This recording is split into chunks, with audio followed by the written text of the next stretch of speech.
দ্বিতীয় দিনের শেষ ক্রীড়ানুষ্ঠান 2 জুলাই অর্থাৎ সর্বশেষ প্রতিযোগিতা সোনামুখী বিদ্যালয় শিক্ষা নিকেতনে আজ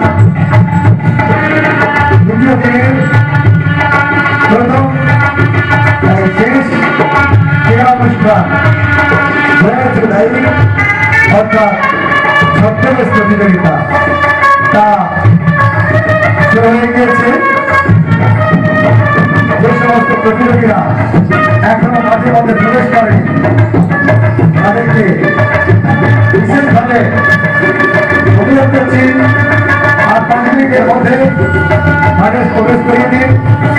আমাদের বিচারক তারা অত্যন্ত প্রহরীর মতো জেগে ঘোড়ার রক্ষা করে বিদেশি শত্রুর আক্রমণ থেকে। সেই সৈন্যার তার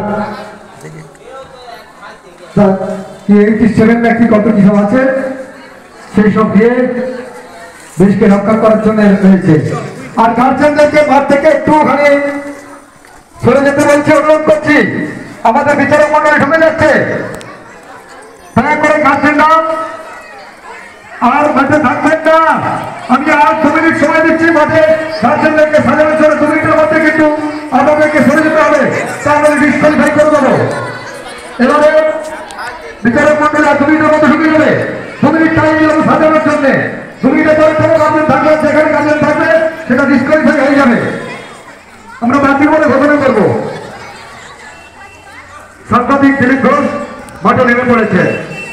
বিচারক মন্ডলী শহীদবাবু এসে গেছেন, রঞ্জনবাবু এসে গেছেন।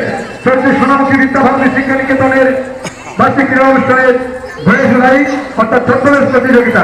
18 প্রতিযোগিতা আসছে। মানে এটা কি বলবো, মেলা 2 জুলাই বলে ভুল হবে।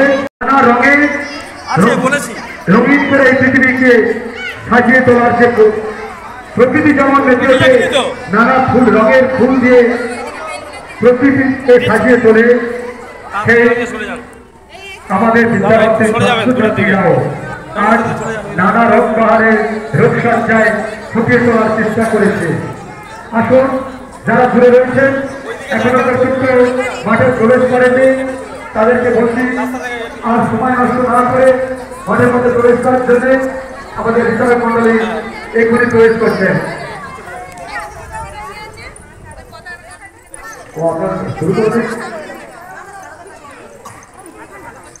আমি বলেছিলাম স্বামীজিও থাকতে পারবে না, নেতাজি যখন এসেছে স্বামীজিও আসবে, তাই স্বামীজিও এসে উপস্থিত হয়েছে। এখন স্বামীজি তখন করে হেঁটে পদবাচ্যে আসতো, এখন বাইরে করে আসছে তো একটু দেরি হতে পারে। হ্যাঁ, মানে হ্যাঁ, নেতাজি বলেছে, আমার মাস্টার বলছে নেতাজি যদি বলেছে স্বামীজি যদি বেঁচে থাকতো আমি তোমার শিষ্য হয়ে যেতাম। কত বড় কথা। সেই নেতাজি এসে গেছেন, সেই গুরুর টানে মনে বলার মনেই তো গুরু হয়ে গেল। সেই গুরুর টানে স্বামীজিও থাকতে পারলেন না, উপস্থিত হয়ে গেলেন। নেতাজির টানে, গুরুজি টানে আমাদের সুভাষ বোস স্বামীজিও মন্ত্রের বাড়ি নিয়ে চলেছে। কোন ধর্ম নয় যা ঠিকঠাক করে সকল ধর্মকে গুরুত্ব দিয়ে অগ্রমুখী নেত সবাই আমার ভাই, এই যে বড় কথা কে বলতে পারে? হ্যাঁ, নেমে যান। আমাদের বিচারক মন্ডলী মাঠে প্রবেশ করছেন। জানিয়ে দেবেন।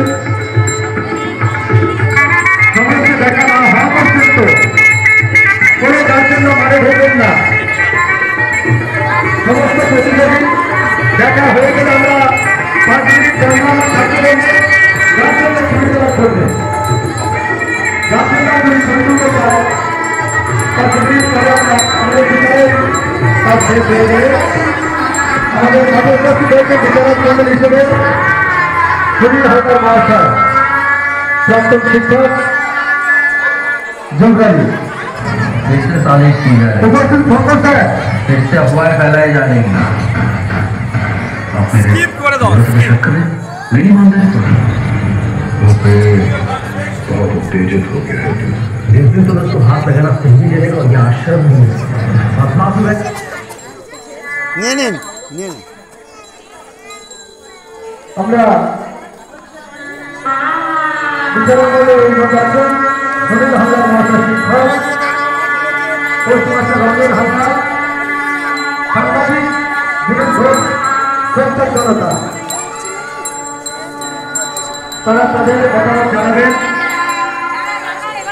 আমাদের জয়সেনা চলছে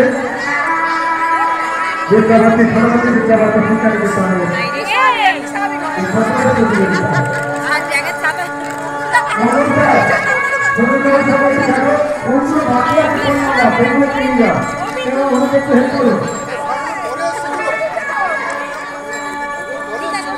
হ্যাঁ শেষ শেষ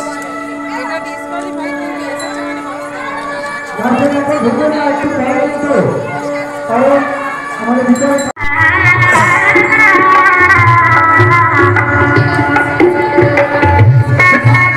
শিশু শ্রমিকের মাথায় ইটা টাঙিয়ে দিন। শিশু শ্রমিকের মাথায় যে ইটা রয়েছে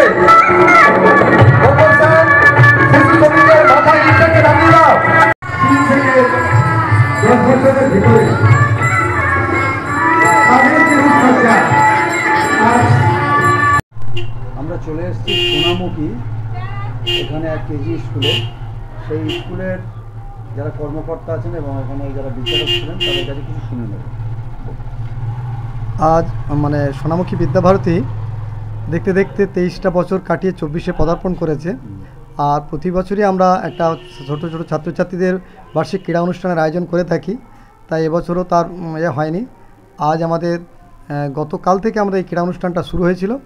গতকাল মানে 7 তারিখ থেকে খেলা, 25 তারিখে খেলাটা শুরু হয়েছিল। আর আজ 8 তারিখেও আমাদের সেই খেলাটার দ্বিতীয় দিনে হলো। এই দুদিন ধরে ক্রীড়া অনুষ্ঠান হয়েছে এবং আজকের মানে শেষ খেলা গোয়াজলাই অর্থাৎ ছত্রবেশ প্রতিযোগিতা এইমাত্র সম্পন্ন হলো এবং 55 জনের মতো প্রতিযোগী আজকের অংশগ্রহণ করেছে এবং মহাপুরুষ থেকে ঐতিহাসিক থেকে সামাজিক থেকে সমস্ত বিষয়ে ছাত্রছাত্রীরা আজকের তারা অংশগ্রহণ করেছে। খুব ভালো লাগলো যে এটা আমাদের একটা ঐতিহ্য।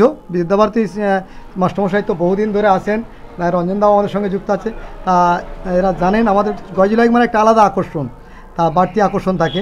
তা প্রত্যেকে ভালো সেজেছে, আমরাও পুরস্কার প্রত্যেককে দেব অবশ্যই।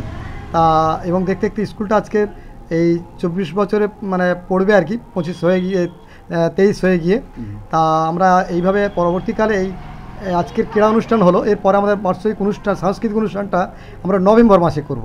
নভেম্বর মাসে সেই সময়তে আমাদের অনুষ্ঠানটা হবে, সেই সময় আরও পুরস্কার বিতরণ চলবে এবং সাংস্কৃতিক অনুষ্ঠান ছাত্রদের নাচ গান খেলাধুলা থেকে আরম্ভ করে বিভিন্ন নাটক থেকে সাংস্কৃতিক অনুষ্ঠান আমাদের চলবে। আর এইভাবে আমরা এগিয়ে চলেছি। এই মুহূর্তে আপনাদের স্কুলে কত ছাত্রছাত্রী আছে? এখন বর্তমানে এবছরে করোনা পিরিয়ডের আগে তো আমাদের অনেক ছাত্র বেশি ছিল, কিন্তু স্কুলটা সমস্যায় পড়ে গিয়ে আমরা কমে গিয়েছিল। তাই এবছর আমাদের এখন পর্যন্ত 250 স্টুডেন্ট আছে এবং ছাত্র এবছর খুব ভালো বেড়েছে। এবছর নতুন 85 জন ছাত্রছাত্রী ভর্তি হয়েছে। এটা আমাদের খুব মানে আশার দিক একটা। আর আমরা সেই জন্য স্কুলটাকে আরও নতুনভাবে আমরা চিন্তাভাবনা করে স্কুলটাকে চালাচ্ছি এবং ছাত্রদের সিকিউরিটির জন্য আমরা প্রত্যেকটা রুমে অফিস থেকে আরম্ভ স্কুলের আশেপাশে প্রত্যেকটা জায়গায় ক্যামেরা লাগিয়ে দিয়েছি। এবার সিসিটিভি ক্যামেরার আওতায় আমরা কিন্তু ছাত্রদেরকে পড়াশোনা দিচ্ছি এবং কম্পিউটার তো আগে থেকেই ছিল, কম্পিউটারও চলছে। কম্পিউটারও আগামী দিনে আরও বেশি পরিমাণে বাড়ানোর চেষ্টায় আছি। সেগুলো জিজ্ঞেস করি, এই যে প্রচুর গরম পড়বে এবছর প্রচুর গরম পড়বে, তার জন্য কি প্রতি ক্লাসে পাখা টাকার প্রত্যেক ক্লাসে পর্যাপ্ত পাখা রয়েছে এবং আরও যদি প্রয়োজন হয় আমরা একাধিক পাখা আরও স্ট্যান্ড ফ্যান দিয়েও আমাদের ছাত্রদেরকে, না তার থেকেও আরেকটা বড় ইচ্ছা আমাদের আছে একটা জেনারেটর করার। লোডশেডিং যদি হয়, একটা লোডশেডিং হলে সেই জেনারেটরটা আমরা আগামী দিনে যাতে ছাত্রদের মানে গরম থেকে তারা মুক্তি পায় আর কি, আরও বেশিভাবে তারা পড়াশোনা যেন কোনো খামতি না হয়, সেই জন্য আমরা এগিয়ে যাচ্ছি। মোটামুটি ক্লাস কোন ক্লাস থেকে কোন ক্লাস পর্যন্ত আছে? এখানে 3 বছরের শিশু থেকে ভর্তি হচ্ছে, 20 শ্রেণী বলা হয় আমাদের, 20 একদম ফুলের 20, সেই 20 থেকে আরম্ভ করে 4র্থ শ্রেণী পর্যন্ত আমরা এই স্কুলে ছাত্রদেরকে আমরা শিক্ষাদান করছি। এখান থেকে আমাদের ছাত্ররা সরিষা রামকৃষ্ণ মিশন, সারদা এবং ভারত সৎসঙ্গেও যাচ্ছে, ডায়মন্ড হাই স্কুলে তো আছেই, আর সবচেয়ে বেশি পরিমাণে যায় পারুলিয়া শ্রীরামকৃষ্ণ হাই স্কুলে, মানে আমাদের ছেলে উচ্চ মাধ্যমিক স্কুলে। খুব স্কুল থেকে এমন কোনো ছাত্র যারা দাঁড়িয়ে গিয়েছে, মানে আমার সবচেয়ে বলার একটা গর্বের জায়গা, জঙ্গলপাড়ায় আমাদের একটা মাস্টারমশাই ছিলেন তুষার কয়াল বলে, তুষার কয়াল হবে তো, তুষার কয়াল, তার ছেলে বড় ছেলে প্রফেসর হয়েছে, সেও কিন্তু একদিন আমার স্কুল থেকে পড়াশোনা করেছিল, 20 থেকে পড়াশোনা শুরু করেছিল, আজকে সে প্রফেসর তৈরি হয়েছে। আর তারই ছোট ছেলে, সেটা আমার সবচেয়ে বড় গর্ব, আমি খবরটা কিছুদিন আগে পেলাম, তার এবারে তার ছোট ভাই সে সায়েন্টিস্ট হয়েছে, দিল্লিতে বর্তমানে রিসার্চ করছে, হ্যাঁ হ্যাঁ হাই স্কুল থেকে। এবং এই পাশের গ্রাম জোবরালিতে একটা ছেলে রাহুল টিকাদার বলে, সে এখন ডাক্তারি পড়ছে, 3 বছর চলছে, সামনের বছর সে হচ্ছে ডাক্তারি পাস করে যাবে। সেই জায়গায় আমরা আরও আশাবাদী, একটা ডাক্তার হয়ে গেলে আরও ভালো লাগবে। এবং আমার একটা ছাত্রী হাই স্কুলের টিচার হয়েছে, আরও বিভিন্ন জায়গায় এমন কিছু ব্যাপার থাকবে যে তাদের পরবর্তীকালে বিভিন্ন সংবর্ধনার কোনো ব্যাপার? আমরা 25 বছর পূর্তি উৎসবে, হ্যাঁ 25 বছর পূর্তি উৎসবে এই রঞ্জনবাবু ছেলেও ইঞ্জিনিয়ার নিয়ে পাস করেছে, আরও অনেকে আছে ইঞ্জিনিয়ার নিয়ে, বহু ছাত্রছাত্রী এখানে পাস করেছে। তা এবং সিস্টার তো অবশ্যই ব্যাঙ্গালোর থেকে বহু ছাত্রছাত্রী চলে এসছে, তারা ব্যাঙ্গালোরতে কোর্সগুলো কমপ্লিট করেছে।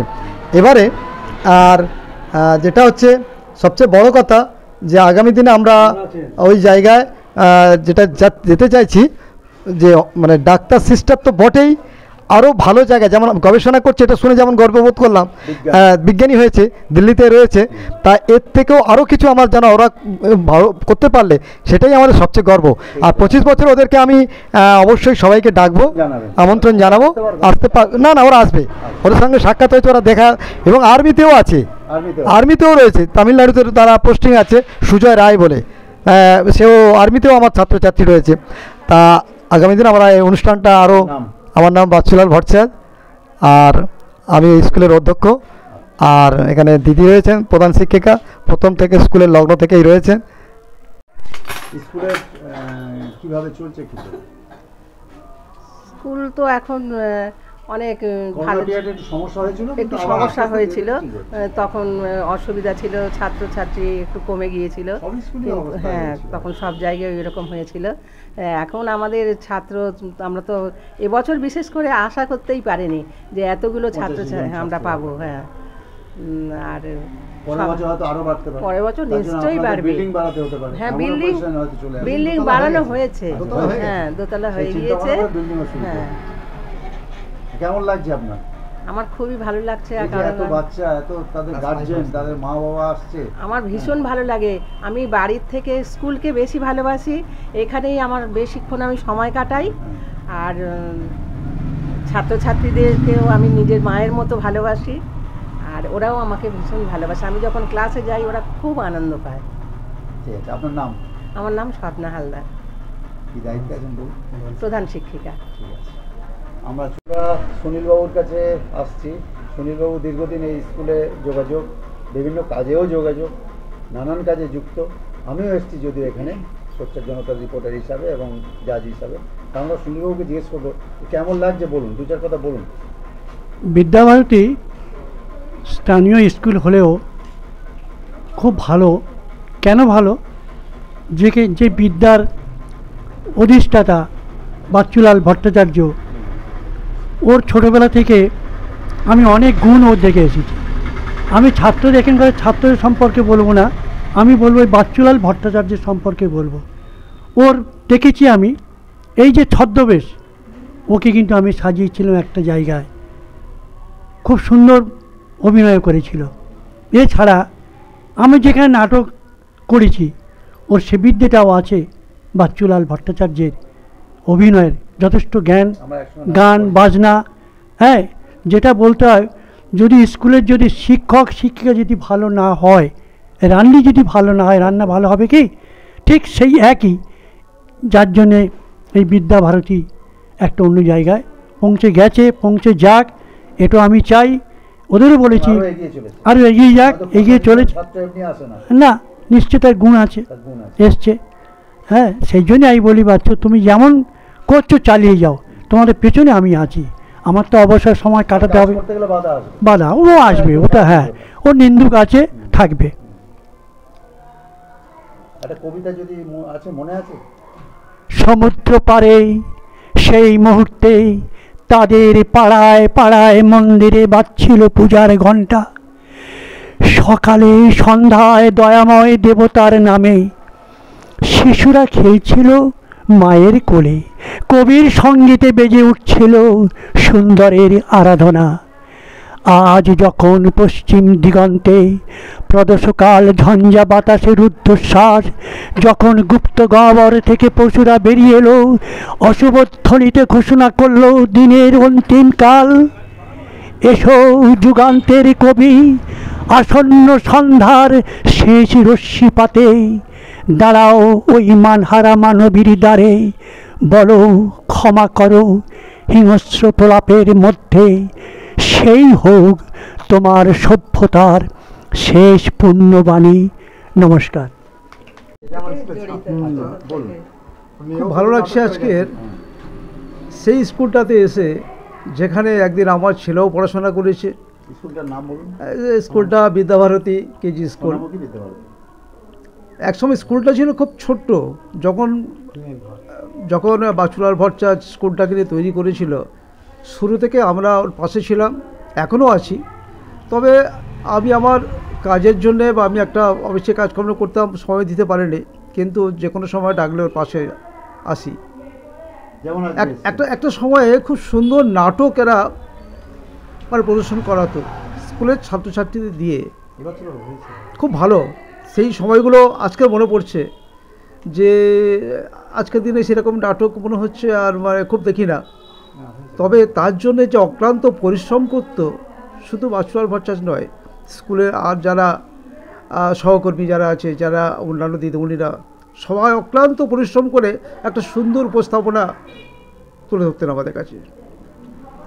যাই হোক, আজকের একটা বিশেষ দিন, গোয়াজু লাইক, যেগুলো সামাজিক স্তর থেকে আস্তে আস্তে চলে যেতে বসেছে, কিন্তু সেগুলো এখনও ধরে রেখেছে, এবং সেই অনুষ্ঠানে আমি নিজে থেকেও আমাকে খুব ভালো লাগছে। আশা করি পরবর্তীকালে যদি এমন ধরনের কোনো অনুষ্ঠান হয় আমাকে ডাকে, আমি নিশ্চয়ই আসবো। স্কুলটা আরও উন্নতি হোক, সার্বিক উন্নতি আমি চাই, এটুকুই আমি বলে। আমার নাম রঞ্জন হালদার। আমরা একটা ক্লাবের একটা প্রেসিডেন্ট, এবং যে স্কুলে হলো, স্কুলের সোনামুখী যে জনকল্যাণ স্কুল, এই স্কুলের আমি প্রেসিডেন্ট।